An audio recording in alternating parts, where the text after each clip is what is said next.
One of the most notorious figures in the Mexican drug cartel universe, about to be set. Know her better by her nickname, Queen of the Pacific. She has done more in her incredible 26 years than many people could ever imagine doing in their lifetime. Did you know that some of the most infamous drug empires in history were ruled by women? From the seductive allure of Griselda Blanco to the strategic brilliance of Sandra Ávila Beltrán, these female drug traffickers shattered stereotypes and left a lasting impact on the underworld. What do you think drove them to pursue such dangerous paths? Take a seat as we unveil the most fierce and notorious female narcos in history. Griselda Blanco.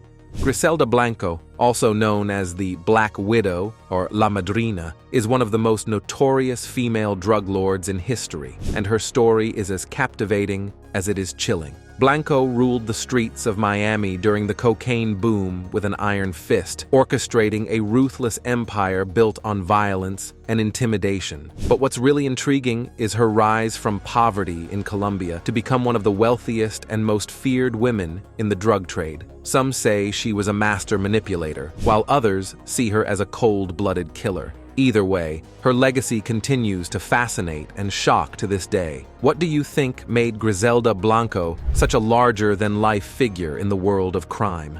Griselda Blanco, born in Colombia on February 15, 1943, she had a life read like a Hollywood script, filled with drama, danger, and a trail of bodies. After being abandoned by her father, she moved to the city of Medellin with her mother, a sex worker and alcoholic who allegedly subjected her daughter to violent abuse. Blanco's life was far from easy, with the young Blanco growing up in poverty, allegedly turning to prostitution and pickpocketing to make ends meet. Blanco moved in with forger and pimp Carlos Trujillo, who became her first husband when she was just 13. The couple had 3 children together, Dixon, Uber, and Osvaldo. In 1964, the family moved to New York, where Blanco began selling marijuana. You see, Blanco wasn't your typical drug lord. She was a pioneer, a woman who shattered stereotypes and showed that gender was no barrier to success in the criminal world. But her success came at a steep price. She was ruthless, calculating, and had no qualms about eliminating anyone who crossed her way. After years of being with her first husband, Carlos Trujillo, things took a dark turn, as rumor has it he was stepping out on her and treating her poorly. Griselda, who was never one to tolerate disloyalty, reportedly decided she'd had enough and allegedly orchestrated his demise in the early 1970s. That same year, she began a relationship with Alberto Bravo, a drug trafficker whom she ultimately married. It was through him that she became involved in the cocaine trade. With New York City as their base, the couple began bringing the drug into the United States.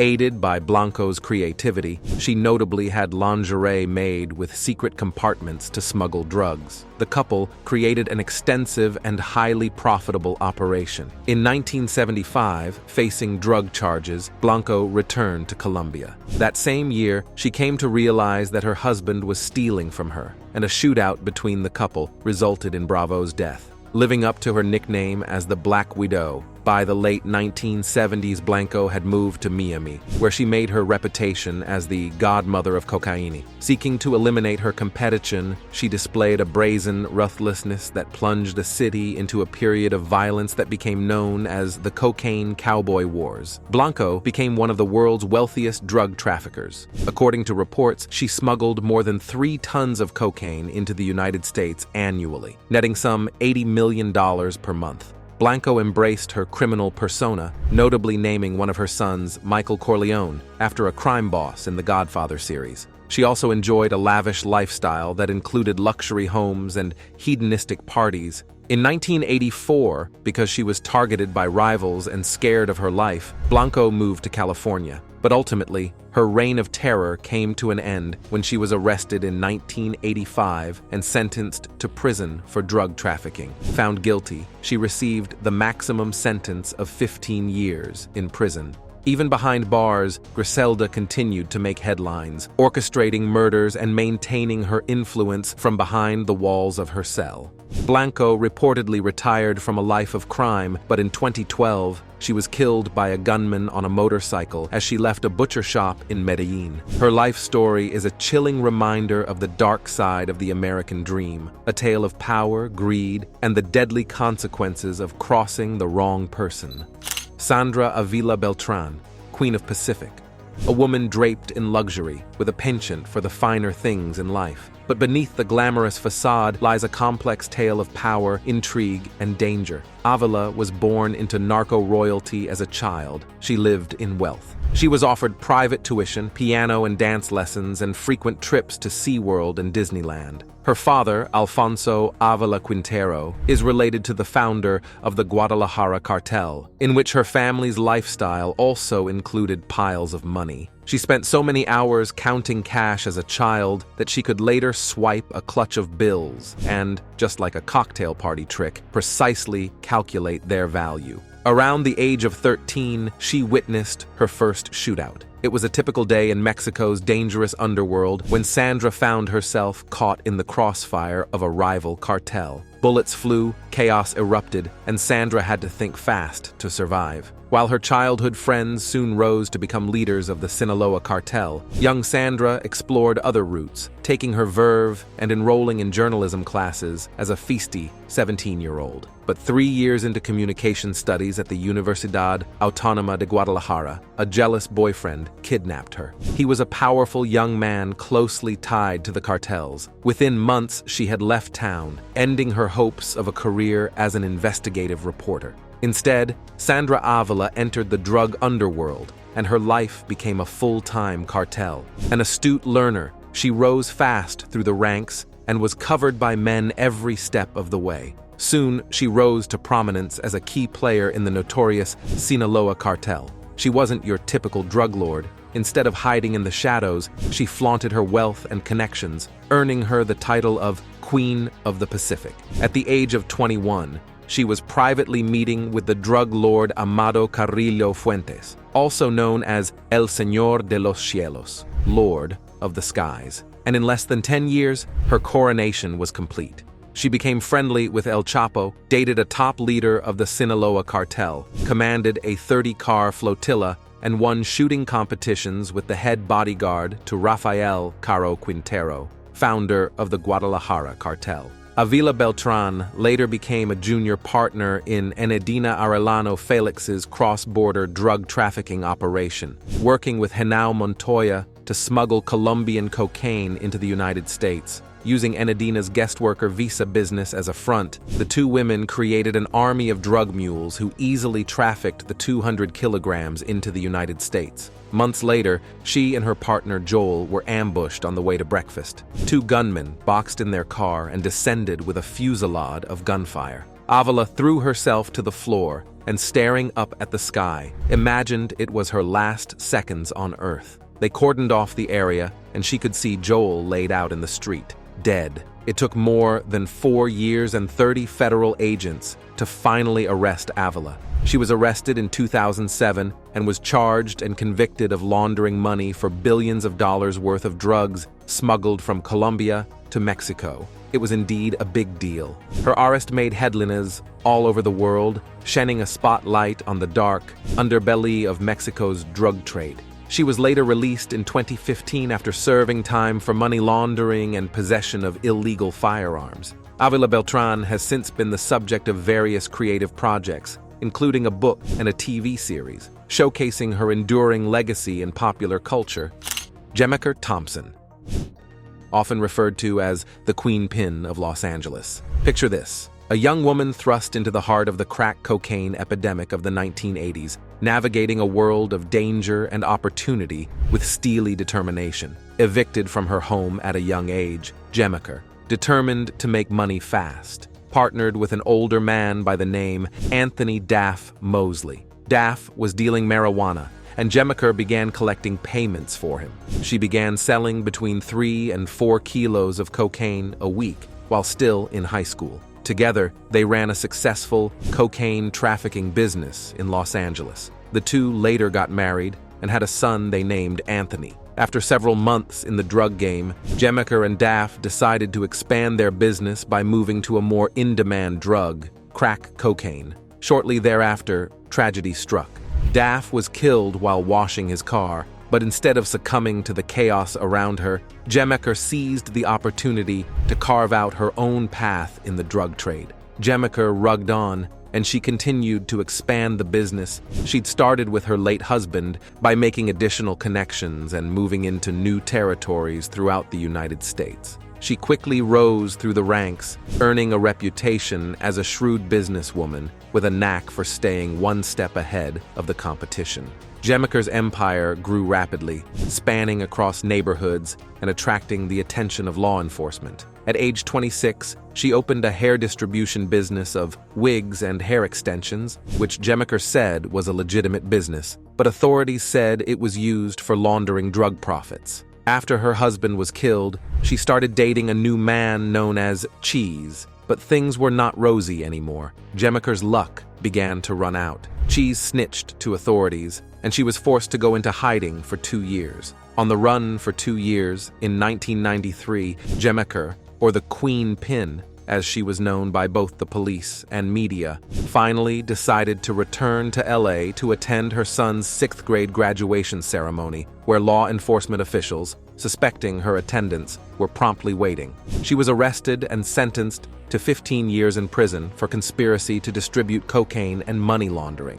While in prison, Jemer converted to Christianity and began a Christian ministry called Second Chance Evangelical Ministries. She was released from prison in 2005 and now lives in Los Angeles, where she lives as a changed person. Angies Tail, a former beauty queen turned mastermind behind an international drug smuggling ring. It's the stuff Hollywood blockbusters are made of, except this is real life. Angies Tail is a riveting blend of glamour and crime, with a cast of characters straight out of a suspense novel. Angie's operation used models as unsuspecting couriers, blurring the lines between the catwalk and the criminal underworld. It's a plot twist that keeps you on the edge of your seat, wondering how such a glamorous facade could mask such nefarious activities. Angies Tail, Valencia-born May 25, 1979, is a former Colombian beauty queen and lingerie model, believed to be the ringleader of one of the world's largest drug syndicates. From her very humble beginnings in Barranquilla, Colombia, she rose to be one of her country's most coveted beauty queens. At 21, Angies Tail Valencia was crowned as Colombia's Queen of Coffee. It was 2000 and the beginning of a career that would propel Tail into the world of her dreams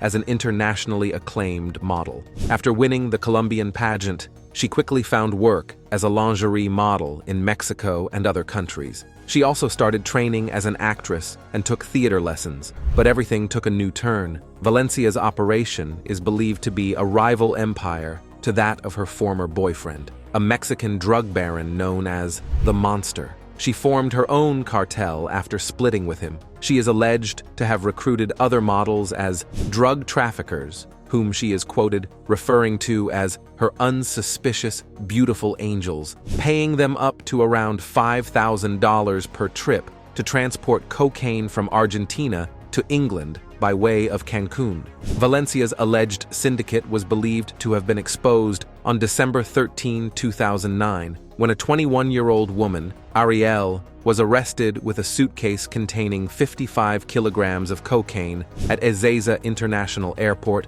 Buenos Aires, Argentina. Ariel made no attempt to hide the drugs inside her bags, leading authorities to suspect the ring had help from employees. She is reported to have been told that no one at the airport would try to stop her, and an investigation was launched to find employees of the airport with possible links to the syndicate. After questioning her, 3 additional arrests were made, and a warrant was issued for Angie's arrest. Authorities believed she was still in Argentina after she fled a hotel where she had been staying with her Pomeranian. In March 2010, Interpol issued an international warrant for her arrest. But like any good story, there's a moment of reckoning. Angie's empire eventually crumbled, her glamorous facade giving way to the harsh reality of legal consequences. Angie was finally arrested in Buenos Aires, Argentina, on May 26, 2010, while staying in a local hostel. Police reported that she had registered under a false name and had tried to alter her appearance by dyeing her hair blonde. She was released from prison and deported back to Colombia on September 27, 2013, after serving only half of her original 6-year and 8-month prison sentence. She is banned from returning to Argentina. In the end, Angie's story serves as a cautionary tale, a reminder that behind every facade lies a deeper truth waiting to be uncovered. La Flaca, the skinny one. She's quite the enigmatic figure in the world of drug trafficking, known for her cunning and ruthlessness. Jocelyn Alejandra Niño was a suspected assassin of the Gulf Cartel, a criminal group based in Tamaulipas. She was commonly referred to by her nickname La Flaca, meaning the skinny one. This nickname was given to her by the Gulf Cartel for her slim body. This moniker is also a reference to Our Lady of Holy Death, a female skeleton saint venerated by thousands in Mexico and popular among some drug traffickers. Organized crime groups in Mexico often recruit females like Niño for their build and girly looks, to disguise them from rival gangsters and law enforcement. Women like Niño sometimes begin their criminal careers as organized crime lookouts or prostitutes. Her group was tasked with preventing incursions of Los Metros in Rio Bravo from Reynosa, Tamaulipas. Rio Bravo, where Niño was based, was mostly a turf controlled by Los Metros, which meant that Los Ciclones were at greater risk when conducting operations there. They climbed their way up to foot soldier ranks. La Flaca built her empire from the ground up, starting with small-time deals and working her way up to become a formidable force in the world of narcotics. Her ability to outsmart authorities and rivals alike earned her a reputation as one of the most elusive and dangerous players in the game. Niño is reportedly the third female hit woman to take on the La Flaca nickname, with the other 2 women being jailed for their alleged ties to the Mexican drug cartels. On April 13, 2015, Mexican authorities in Matamoros, Tamaulipas, discovered Niño's dismembered body inside an ice cooler. The cooler was abandoned at a Soriana parking lot. The rest of her remains were found inside plastic bags. At the scene, the perpetrators also left another dismembered female corpse and a decapitated man. Investigators suspect that the 2 people killed with Niño were also members of Los Ciclones. The bodies showed signs of torture,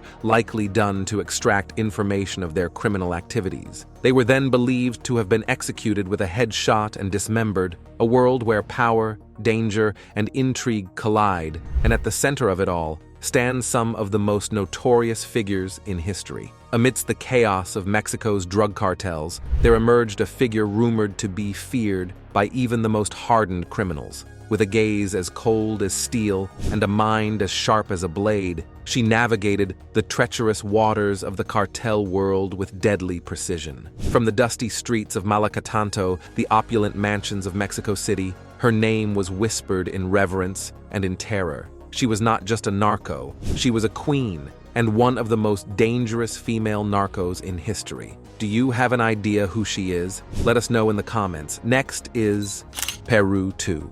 Picture 2 young women from Scotland embarking on what they thought would be an adventurous trip to Peru, only to find themselves caught up in a real-life drug smuggling plot. Michaela McCollum from Northern Ireland and Melissa Reed from Scotland were caught at Jorge Chavez International Airport on August 6, 2013, with 11 kilograms of cocaine. The Peru 2 earned their infamous nickname following their highly public legal case. They had attempted to smuggle more than €1 million worth of the Class A drug in their suitcase hidden in a cereal packet. Their journey started in Europe, when Michaela decided to escape her turbulent family life, living as a Catholic in conflict-ridden Northern Ireland. Michaela had taken a vacation to Ibiza, where drugs and parties became her new lifestyle. However, the young woman was soon caught up in a serious crime ring, as she was offered €5,000 to pick up a package. She was reportedly introduced to a drug dealer who offered her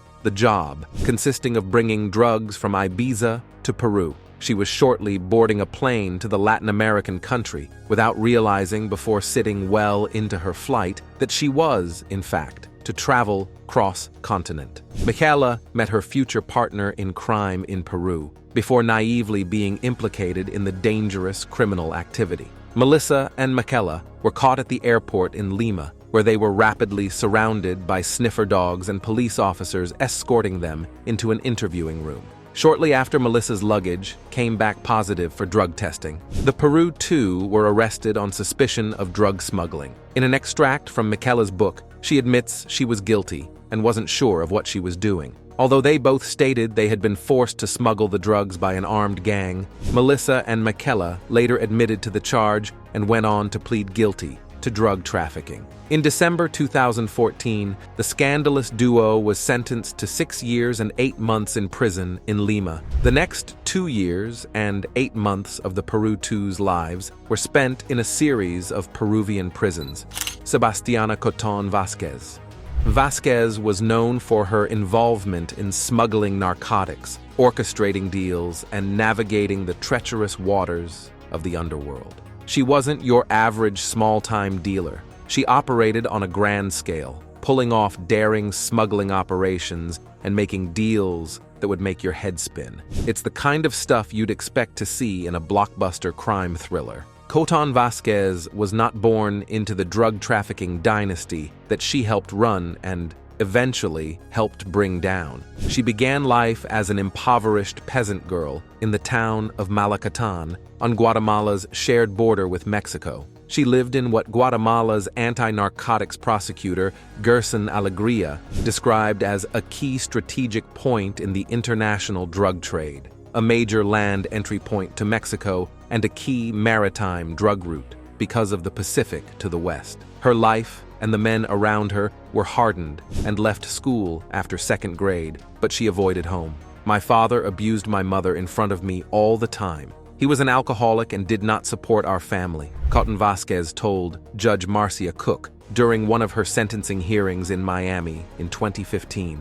When she was 18, she was abducted by a man who eventually became her husband and the father of her 5 children, living in fear all through the marriage. When he eventually abandoned her, she began selling contraband to feed her kids. Soon after, she married again, this time a local drug boss. When he was killed, she took over, although she claimed that geography, more than marriage or temperament, was the main dynamic that brought her into the trafficking world. Coton Vasquez started having connections to the Digna cartel in Honduras and other drug trafficking powerhouses, to the south in Colombia and the north in Mexico. She was a frequent face in Culiacan, where she worked with El Chapo, Guzman's Sinaloa cartel. She is somebody who was known through Guatemala, known through Mexico, as a woman who should be feared because she had the ability to make a lot of things happen. Coton Vasquez was arrested by federal security forces and subsequently freed for unknown reasons, a number of times in Mexico, according to local media. Much like the cocaine she trafficked, she moved fluidly between San Marcos in Guatemala and Chiapas, the bordering state in Mexico. Hers was the most hands-on of roles, and she was on the front line of the trafficking business. She stored tons of cocaine in her territory and then moved it across the border for her clients.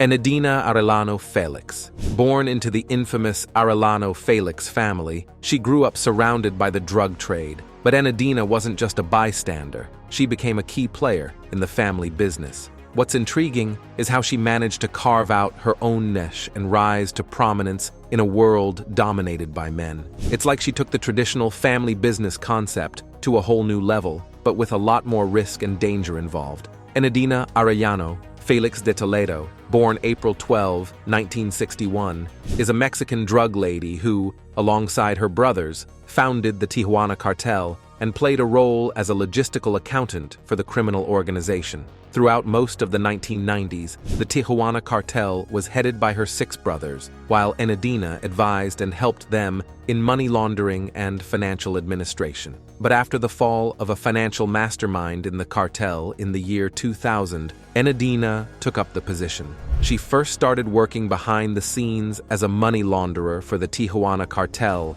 but but then ended up leading the cartel after the arrest of her brother, Eduardo Arellano Felix, in 2008. Since most of her brothers are either incarcerated or deceased, Adena has managed the financial aspect of the organization, overseen alliances, and taken the lead of the Tijuana cartel alongside Luis Fernando before his capture in 2014. Her historical contacts with drug suppliers in Colombia managed to keep the organization afloat. Adena is known for her business-like vision, forging alliances with other criminal organizations as opposed to the old and violent practices of her brothers. She is considered the financial brains of the Tijuana cartel and has several aliases, including La Jefa, La Madrina, and La Narcomami. The United States Department of the Treasury sanctioned her under the Foreign Narcotics Kingpin Designation Act in June 2000. Adena has managed to keep the organization afloat through her historical contacts with drug suppliers in Colombia.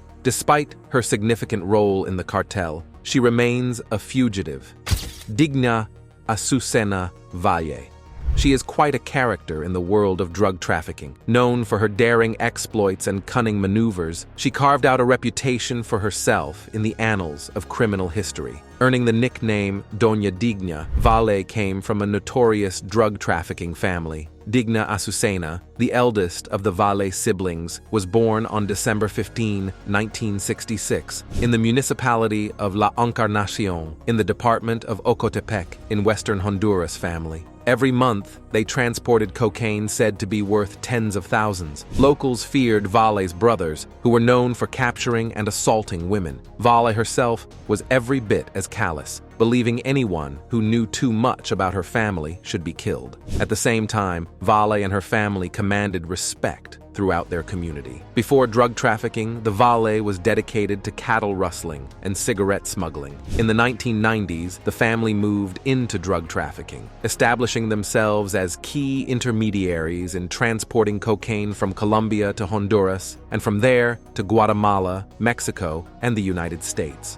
The peak of their success came in 2009, when a coup in Honduras created chaos that allowed cocaine to flow more easily through the country. From that point on, the V's were regularly shipping multiple tons of cocaine to the United States. While her brothers Miguel Arnulfo and Luis Alonso were the leaders of the criminal organization, Digna Asusena played an important role in the family's finances. She was also a key figure in maintaining the Vale's social control over the community of El Espiritu, primarily through the power of money and guns. Digna Asusena was captured on July 20, 2014 in the city of Miami, United States. Soon after that, the family's decline began. Authorities seized more than 50 of the family's properties in August that year. Then, in October, her brothers Miguel Arnulfo, Luis Alonso, and Jose Inocencio were captured and later extradited to the United States. In February 2015, Digna Asusena pleaded guilty to drug trafficking to obtain a reduced sentence in the United States. A few months later, she was sentenced to 11 years and 2 months in prison, with 5 years of probation. But her sentence was reduced and she was released early on November 2018 after becoming a witness for U.S. authorities and providing important information about collaborators from the family's drug trafficking and money laundering network. Since then, she has been living in the state of Texas after the U.S. government accepted her request for political asylum. Marixa Lemus, the female boss. Marixa Lemus's journey into the underworld of drug trafficking wasn't just about breaking barriers, it was about rewriting the rules. She navigated through the murky waters of the criminal underworld with a combination of street smarts, ambition, and a strategic mindset. Lemus wasn't content with just surviving in a man's world. She thrived in it, carving out her own empire and earning the moniker La Patrona, the boss. Marixa Lemus Perez built a criminal empire through cold-blooded murder and drug trafficking in a small South American town. Lemus, a prominent figure in the drug trafficking world, was a key player in the Sinaloa cartel, one of the most powerful drug trafficking organizations in Latin America. Born out of the Guadalajara cartel in the late 1980s, the Sinaloa cartel started by moving cocaine from Colombia, Bolivia, and Peru to Mexico and the United States. along with tons of weed and heroin. Lemus was convicted in California for drug dealing and served nearly 10 years in an American prison. Her story is part of a larger trend of women becoming powerful and violent leaders in the drug trade. However, women like Lemus challenge these stereotypes and show that they can be high-ranking, powerful, and sometimes violent leaders in drug organizations. It's not uncommon for drug traffickers to have government connections. The Lemus sisters had especially close ties, their brother Magno being mayor of Moyuta. After a heart attack claimed his life in 2009, Myra, Lemus's sister, stepped in to finish his term. Rumors circled that Myra murdered her husband, among others. Myra aspired to remain in office, organizing a campaign in 2011. That same year, Myra and 7 others were gunned down in the massacre at Los Cuernos. Marixa attempted to run in her sister's place, only to lose. Marixa was brought in on kidnapping and murder charges, receiving a 94-year sentence. 6 former members of the police force were also arrested for being a part of Marixa's gang, but her criminal career wasn't over yet. In 2016, she attempted an escape by jumping over the prison's wall with the help of other prisoners, but was arrested shortly after. Just 1 year later, she attempted another escape from a military prison, this time dressed as a security guard. When the authorities finally found her 2 weeks later, she was in El Salvador and had dyed her dark red. Her capture was such big news that the president of the country tweeted his praise. Thanks for watching. See you in the next video.